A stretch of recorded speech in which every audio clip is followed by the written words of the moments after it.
water, that's going to give us this kind of interesting situation where we have carbonic acid.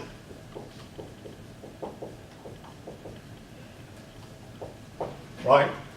So by having accumulation of carbon dioxide and then mix that with water, you end up with already pH can change because that is an acid. So this happens with the help of an enzyme, okay? Carbonic anhydrase.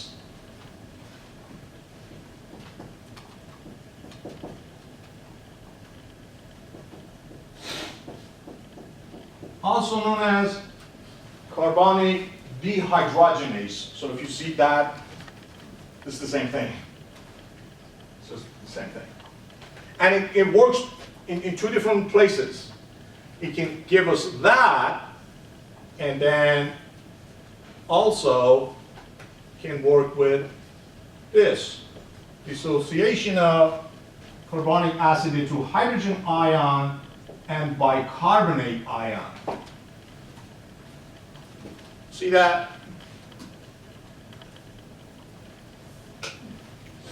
So if you have a patient with respiratory problems, in a way that they cannot get rid of CO2, you get to accumulate it, and then you try to respond to that. How? You have these three major players to work with. So you have two sets of chemoreceptors in the body to detect these changes. In particular, they get to detect hydrogen ion fluctuations and carbon dioxide fluctuations. And those two places that you get to detect these are called peripheral chemoreceptors and central chemoreceptors. Peripheral means at the base of your neck, basically, you have common carotid artery that bifurcates into internal and external branches, and at that point you have these chemoreceptors that they can detect this. Plus, at higher level, when you get to medulla oblongata, you also have chemoreceptors there. They can also detect these changes.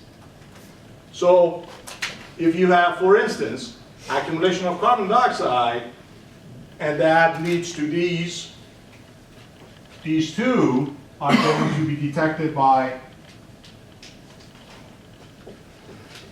chemoreceptors, okay? And then when we have medulla oblongata, detecting it, works with sympathetic nervous system. So they target respiratory muscles, diaphragm and intercostal muscles, right? So they send a signal to respiratory muscles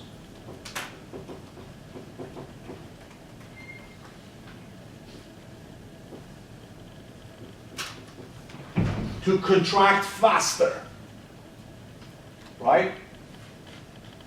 So what happens if you're evaluating, you're assessing your patient? What do you notice in them? They're doing what?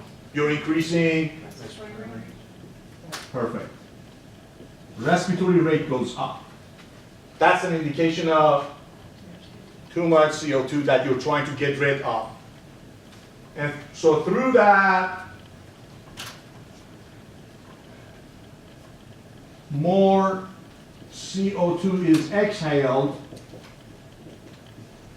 and then as a result of that, problem solved. Right?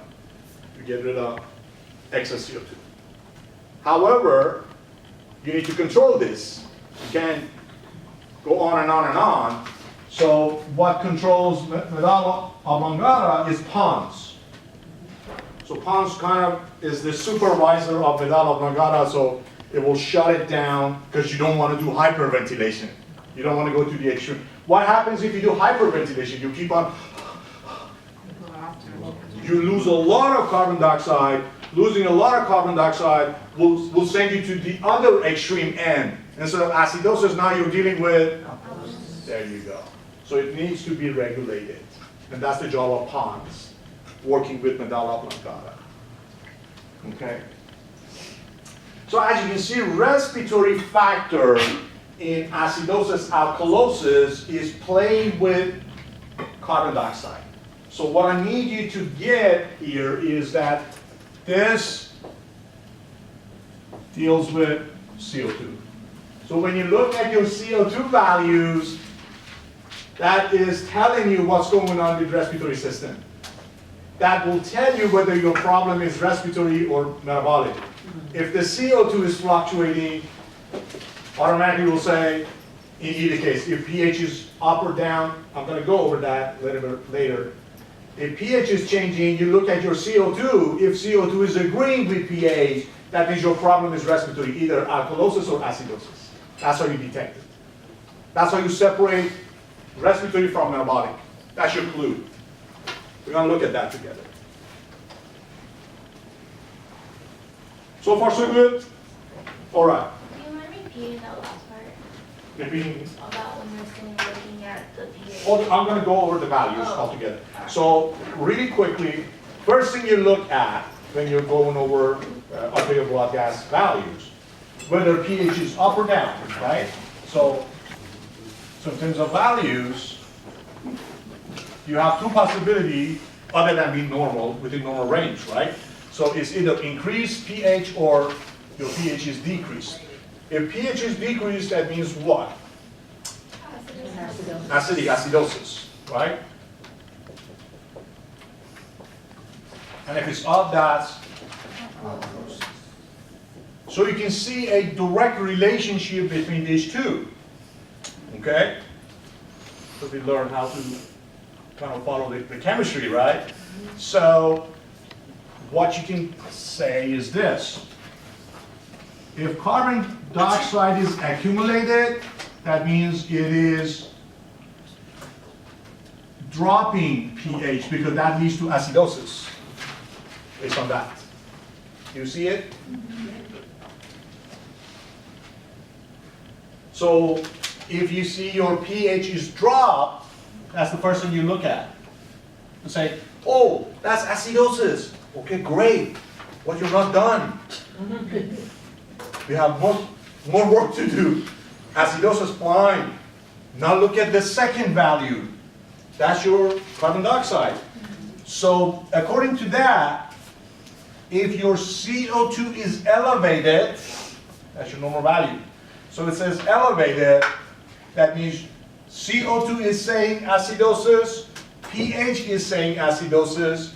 So the base for that acidosis is respiratory, because it is respiratory system that handles CO2.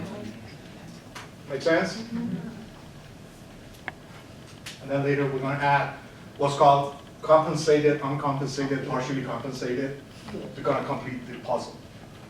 But right now, I want to make sure that you're okay with this aspect of it. Okay? Now let's take a look at renal system.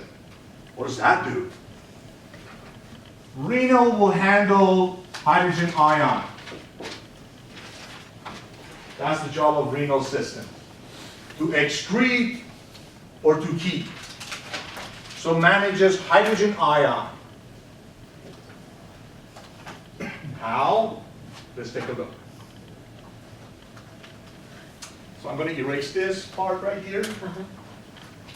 That's the disadvantage of using whiteboard. I do have PowerPoints, but I like this better. All right. So there is this amazing filtration unit called nephron. You heard of that? Yes. You got 1 million per kidney. And if you still have both kidneys, that means you have 2 million, right? So that's where you get to manage your hydrogen ion. You remember that, right? Kind of looks like a snake, kind of a, right? And like that.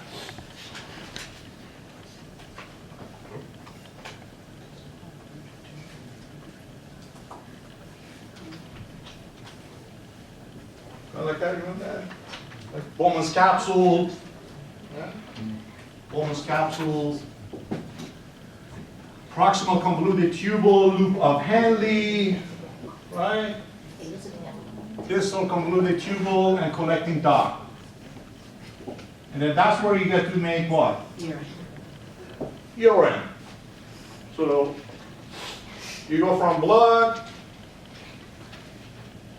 to, so really quickly, this is glomerular aspect of it. So you go from blood side and past filtration, you send only plasma of the blood into Bowman's capsule. So you go from plasma passing to filtrate, and then you make urine. Okay? So we're going to look at that. All right? So we have three environments to deal with. I got capillaries, and I got the tubular aspect that leads to eventually urine, okay? And I have this space between them. So can I erase this?